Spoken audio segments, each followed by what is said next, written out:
The hammerhead shark, with its distinctive T-shaped head, stands out as one of the most recognizable species in the ocean. This unique head structure, known as a cephalofoil, provides several advantages.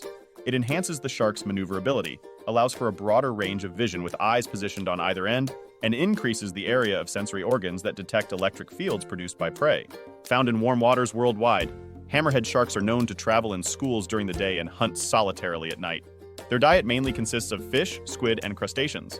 Despite their fearsome reputation, most hammerhead species are relatively harmless to humans. Their intriguing anatomy and behaviors make them a subject of fascination and highlight the marvels of marine evolution.